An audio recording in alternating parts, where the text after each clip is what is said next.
경제 소식을 빠르고 친절하게 전달해 드립니다. 오늘 굿모닝 경제는 주원 현대경제연구원 경제연구실장과 함께합니다. 실장님 어서 오세요. 예, 어서 오십시오. 안녕하십니까.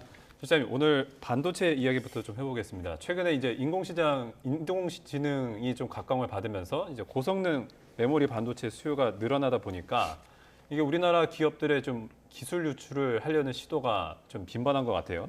이번에 SK 하이닉스 전직 연구원이 미국의 마이크론이라는 업체로 이직을 했다가 이게 제동이 걸렸다고 하는데 지금 어떤 내용입니까? 일단은 이게 이제 기술 유출의 정황상에 우리가 생각해 보면 이제 그럴 가능성은 있는데, 요번에 이제 그 법원에서 판결을 낸 거는 기술 유출은 아니죠, 정확히. 왜냐하면 이제 민사 소송의 결과로, 그러니까 채권자는 SK 하이닉스이고 채무자는 이제 말씀하신 그 이제 전직 직원인데, 이게 마이크론에 이제 취직을 했는데, 보통 이제 테크 기업, 글로벌 기업들 같은 경우는 특히 이제 기술의 어떤 발전이 빠른 기업들 같은 경우는 이제 전직 금지 약정이라는 거를 퇴사할 때 이제 쓰거든요. 예. 그게 뭐 1년이건 2년이건. 왜냐하면 이제 그런 쪽에서 뭐 연구 개발을 담당했던 사람이 그냥 바로 퇴사하면서 경쟁업체로 가버리면 큰일 나는 거잖아요. 네. 그래서 보통 뭐 1년이나 2년의 약정 기간을 두는 거는 기술 개발이 시간이 상당히 좀 걸리기 때문에 한 뭐 그 정도 기간만 지나면 이 사람이 이 회사에서 기술 개발했던 그 부분은 그냥 뭐 모든 사람이 거의 알게 되는 이제 그런 쓸모없는 기술이다. 그래갖고 기간을 두는데, 네. 그 기간을 어기고 이제 마이크론이라는 미국의 메모리 반도체 회사에 이제 취직을 했습니다. 이제 그러다 보니까 이건 당연히 뭐 기술 유출의 뭐 사례라고 이제 언론에서 얘기를 하는데, 기술 유출에 대한 판결은 아니고 그 약정서를 위반했다. 예. 그 자기가 사인했을 거 아니에요, 퇴직할 때. 네. 그거에 대한 이제 판결을 서울중앙지법에서 내렸는데, 우리가 증거는 없죠. 예. 정황상의 기술 유출의 가능성이 있는데, 만약에 저게 증거가 있었다면 이거는 민사소송이 아니고 형사소송으로 들어갔겠죠. 예. 뭐 산업기술보호법이라든가 이런 쪽으로 들어갔을 거기 때문에, 그래서 SK 하이닉스도 아마 증거는 발견하지 못했고 이 약정서를 근거로 해서 이제 소송을 했고 법원에서 이렇게 판결을 내렸던 걸로 생각이 됩니다.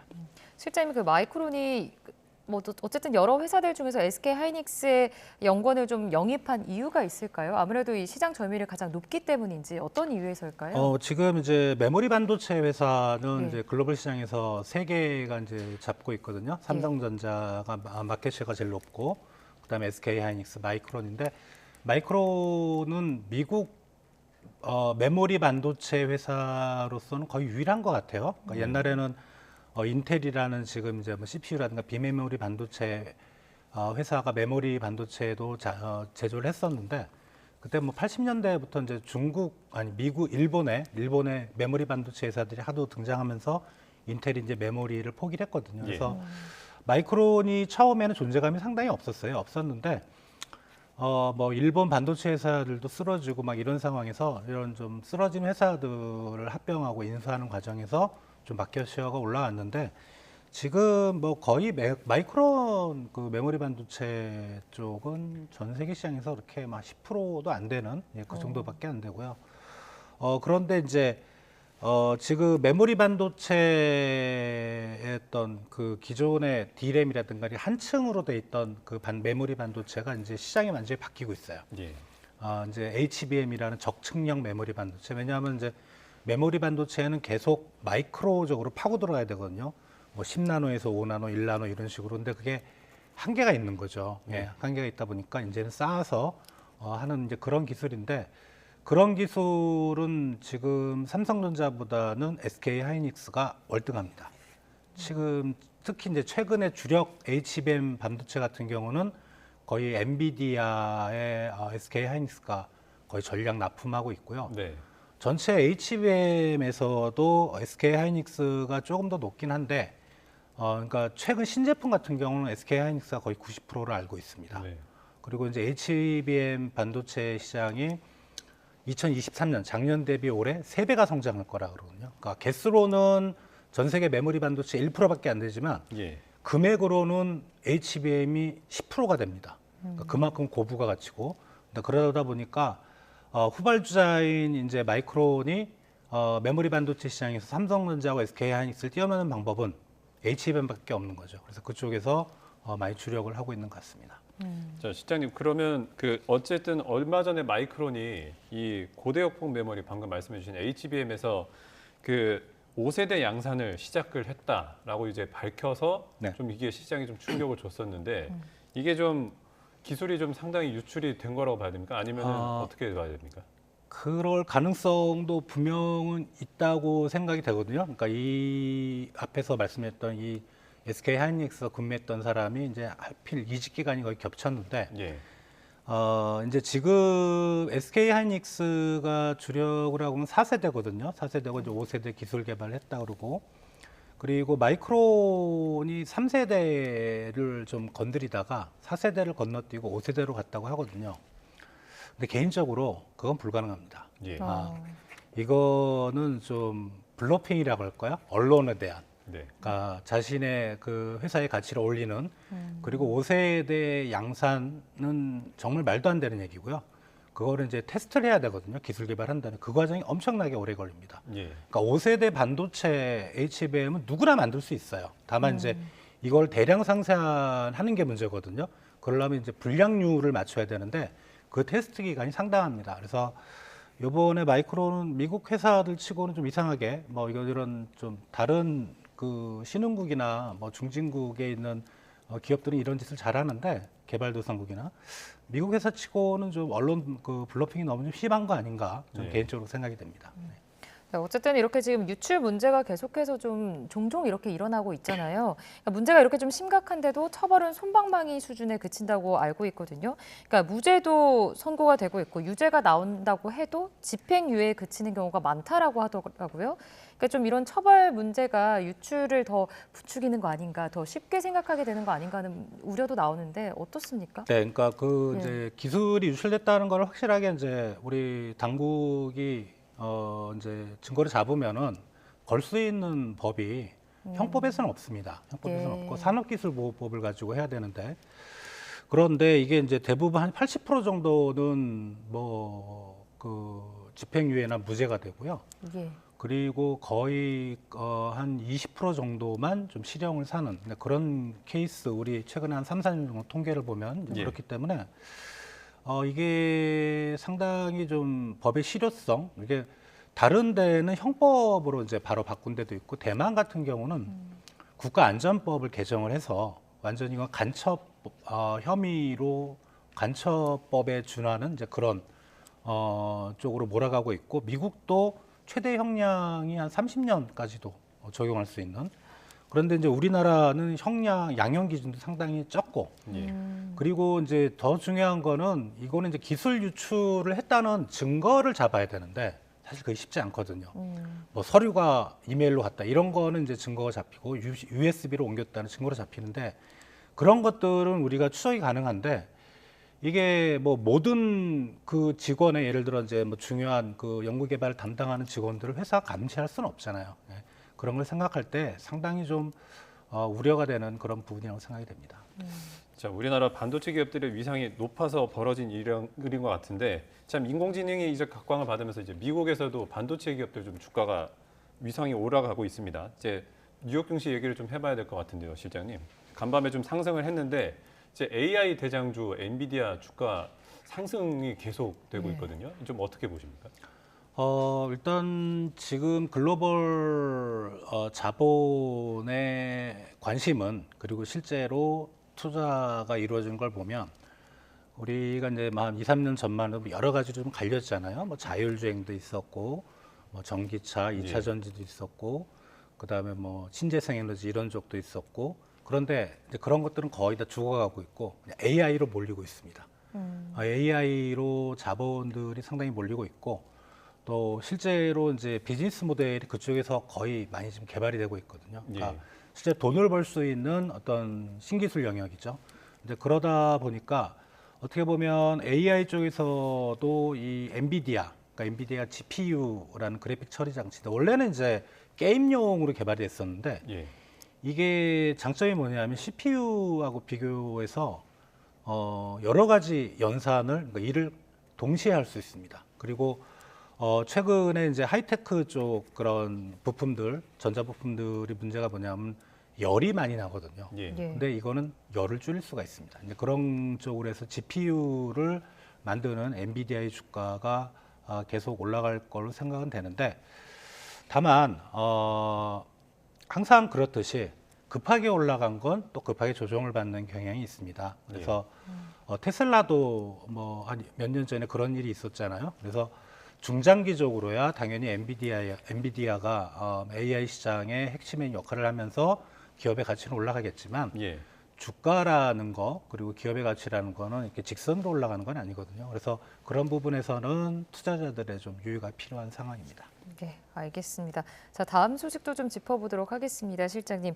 올해 국내 경제가 이제 회복 국면에 접어들 것이다라는 기대감이 조금씩 나오고 있는데 그 중심에는 우리나라는 특히 수출이 있잖아요. 근데 그 부분에 대해서 이제 내수 회복을 기대하기는 어렵다라는 의견을 좀 내신 걸로 제가 알고 있는데 어떤 지금 상황인 거고 왜 그렇게 전망하시는 건지도 궁금합니다. 우리가 이제 과거의 경기 사이클을 보면 경기가 회복될 때는 거의 대부분 이제 수출이 먼저 올라가고, 그렇죠. 예. 이제 수출이 올라가면은 어떤 그런 온기가 이제 아랫목까지, 그러니까 내수 쪽까지 이렇게 점점점 퍼져야 되는데, 예. 그럴 조건은 이제 금리가 낮아야 됩니다. 그러니까 과거의 경기 침체에서 회복에는 금리가 낮았거든요. 그러니까 예. 통화 정책이 상당히 좀 경기 친화적이었는데, 근데 지금은 경기가 지금 회복되는 국면인데도 글로벌 인플레이션 압력이 심하다 보니까 금리가 안 낮아요. 예. 이제 그런 것 때문에 수출은 좋지만 그 좋아지는 부분이 내수까지 안 들어가는 거거든요. 그러니까 금리가 높으면 가격 입장에서는 뭐 예를 들어 이자 부담도 높고, 기업도 역시 투자를 하려고 해도 자기 돈으로 투자하는 경우들이 많지가 않거든요. 돈을 빌려서 투자해야 되면 이자를 내야 되고, 근데 그렇다 보니까 소비와 투자가 안 이루어지는데, 이게 상당히 중요한 게 수출이 우리나라 한국 경제를 앞에서 끄는 건 분명하지만 예. 예. 뒤에가 너무 무거우면 말이 앞으로 못 나가죠. 그러니까 내수 쪽이 어느 정도 같이 좀 따라 올라가야 한국 경제 전반이 회복이 될 수 있는데, 이렇게 소비와 투자가 안 된다면 내수가 가라앉을 수밖에 없고, 그러면 수출 따로 내수 따로 이런 경기 양극화가 발생하는 거죠. 그리고 어떤 국민들의 입장에서는 사실 수출보다는 내수가 어떤 체감 경기에 더 밀접한 그런 섹터잖아요. 그래서 내수 쪽이 살아야 고용도 살아나고 경제가 탄탄하게 다시 회복할 수 있을 텐데, 그 경로가 지금 막혀 있다. 그게 지금 한국 경제의 문제인 것 같습니다. 그 말씀하신 대로 우리나라가 이제 교육 규모가 굉장히 큰 나라인데 수출 중심의 국가잖아요. 근데 이제 내수 중요성을 간과할 수 없다. 이런 그 의견을 이렇게 설명을 해주셨던데 네. 그 부분은 어떤 겁니까? 지금 이제 코로나 팬데믹 이후로 그 이제 경제 어떤 패러다임이랄까 두 가지 목표가 있습니다. 하나는 성장. 우리 소득이 늘고 뭐 우리 기업들의 가치가 올라가고 경제 전체의 규모가 커지는 성장이 있고, 또 하나는 안정이라는 게 있거든요. 예. 안정 쪽이 많이 좀 강조가 되는 상황이고, 최근에 이제 그 어떤 리스크 요인들이 하도 나타나다 보니까 경기가 좋아지고 회복되는 것도 좋은데 필요한데, 이게 너무 불안정하고 뭐 올라갔다 내려갔다 하면 사람들이 상당히 좀 힘들잖아요. 예. 이런 안정 쪽의 역할을 할 수 있는 게 내수입니다. 그 내수를 우리가 다른 말로는 경제의 안전판 역할이라고 하거든요. 그러니까 수출은 올라가는 역할이고, 내수 쪽은 만약에 어떤 경제에 큰 충격이 있을 때는 그거를 완충시켜 줄 수 있는, 특히 뭐 러시아 우크라이나 전쟁 이런 이슈가 또 터지지 말란 법은 없거든요. 예. 내수가 튼튼한 국가일수록 그런 글로벌 리스크 요인들 큰 충격이 발생할 때 내려앉는 그런 폭이 상당히 좀 낮습니다.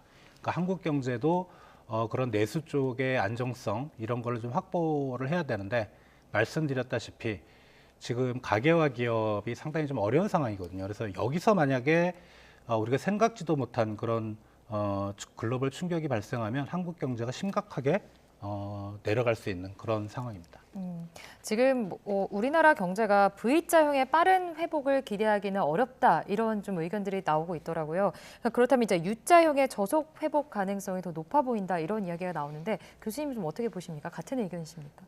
예, 그러니까 V자는 뭔가 강하게 지금까지 내려오는 거를 상쇄시킬 수 있을 정도의 어떤 모멘텀이 있어야 되는데, 그렇죠. 예. 지금 수출이 좋다고 하는데 생각보다 안 좋아요. 그러니까 2월달 중국으로 하는 수출이 마이너스로 돌아섰고, 이제 품목별로 보면 자동차하고 2차 전지가 작년에 우리 수출 끌었는데 지금 마이너스로 돌아섰습니다. 예. 예. 그래서 수출 경기가 생각보다 안 좋은 상황에서 이럴 때는 이제 정부의 어떤 경기 진작책이 필요한데 정부는 거의 중립으로 놓고 있거든요. 재정 정책을. 그리고 통화 정책도 지금 계속 고금리를 유지하면서 어떤 내수가 살아나는데 좀 막고 있는 영향이라 V자는 불가능하다고 보고 예. 그렇다면 점진적으로 그러니까 조금씩 어떤 수출 쪽이 잘 되는 게 내수 쪽으로 조금씩 흘러가면서 아주 완만하게 어떻게 보면은 체감적으로 경기 회복을 좀 느끼지 못할 정도로 그런 수준의 어떤 완만한 회복이 올해는 좀 예상이 됩니다.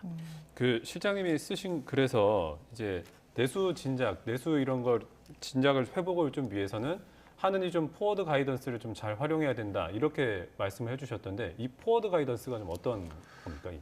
미국 연준 같은 경우는 이제 3월, 6월, 9월, 12월에 FMC를 하는데 금리를 결정하는 회의를 하는데 점도표라는 거를 자기네들이 금리를 어떻게 예측하고 있고 물가에 대해서 어떻게 생각하고 이런 것들을 이제 보고서를 통해서 발표를 하는데 이제 그런 것들이 우리는 좀 없어요. 그리고 또 하나는 미국은 연준의 파월 의장뿐만 아니고 밑에 이제 연준위원들도 어떤 강연회나 언론들하고 접촉이 상당히 많으면서 자기들의 의견을 자연스럽게 얘기를 하거든요. 근데 예. 우리는 그런 게 없습니다. 그러다 보니까 언론에서 한국은행의 어떤 총화 정책에 대해서 넘겨짚는 부분도 있고 네. 그리고 실제로 너무 그러다 보니까 금융시장이 좀 많이 좀 변동성이 심합니다. 그러니까 금리가 내려가는 것도 지금 상당히 중요하지만 그런 한은의 어떤 통화 정책에 대한 태도 이런 거와 시장의 괴리, 생각의 괴리를 좀 줄여나가면서 서로 소통을 좀 많이 하자 하는 그런 의미에서 포워드 가이던스라는 용어를 썼습니다. 실제로 그렇다면 이제 어쨌든 내수가 회복이 되어야 되잖아요. 그 내수가 회복을 위해서는 좀 어떤 정책적인 노력, 정부의 노력이 어떤 노력이 필요할 거라고 보십니까? 일단 소비 쪽은 뭐 이게 제가 주장한다고 되는 건 아니지만 금리를 좀 빨리 내렸으면 좋겠습니다. 네. 그러니까 우리는 연준이 금리를 내리고 그 다음에 이제 한국은행에서 따라 내릴 텐데 그러면 올해 상반기에는 어렵거든요. 예. 그 말은 상반기에는 우리 가게들이 계속 어려운 국면에 처할 거라는 얘기고요. 또 최근에 우리 이제 물가 지표가 나왔지만 여전히 높지 않습니까? 예. 고금리 고물가로 쓸 돈이 없다. 근데 이게 상반기까지 계속 어려움을 겪을 텐데 그런 부분에 있어서는 정부가 좀 그 미시적인 그런 정책들을 펼 필요가 있어요. 뭐 작년에도 했지만은 예.